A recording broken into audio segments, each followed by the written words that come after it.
It's glorious Sydney weather, but it's hardly a blue sky day for the union movement. Membership stands at 18% of the overall workforce, and in the private sector, it's just 13%. I've never been a part of a union, so I think within IT there's different processes and values that you adhere to, and everyone works as a collaborative. It's also dependent on the culture within the organisation. I just never looked into it. I was happy with everything in my job, so I probably should have joined, but I didn't know enough about it. I know you had to pay to join, so I just didn't join. I've never had the need to belong to a union. I think if I'm in a situation where I think I've been treated unfairly, it's never been an issue for me to speak my mind. The union I fell under was pretty broad, and found that with my previous job didn't really offer any support whenever I needed it, so I thought it was a waste of money.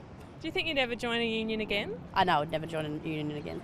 Unions face the challenge of finding new members in a changing economy, especially in growing sectors dominated by young workers. While we're growing in numbers, we're losing the battle on density. And 20% union density is not enough. And our strength and our ability to reach out to the community comes from our size.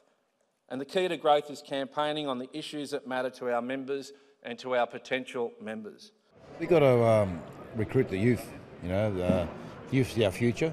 The union movement has to go out and campaign and recruit young people.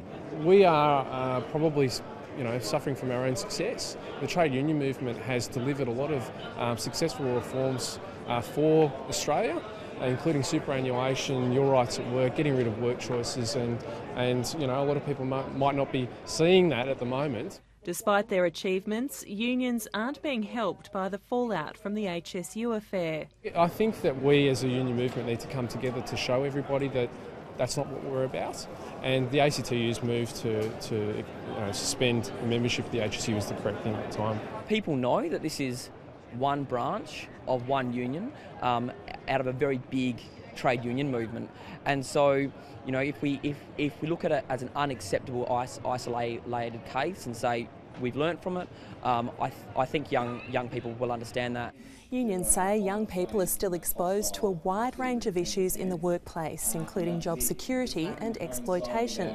The challenge now, though, is to get that message through and prove that the union movement is still relevant to young people. We need to adjust our strategies. So the way that we did things 30 years ago isn't going to work anymore. The way we spoke to people 30 years ago isn't going to work anymore.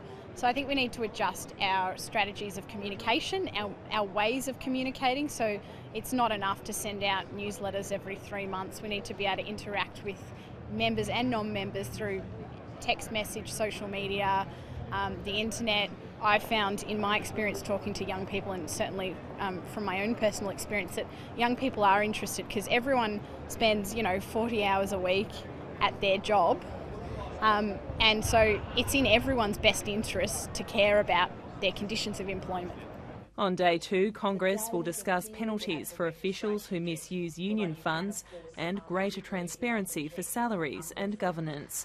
Amy Bainbridge, Lateline.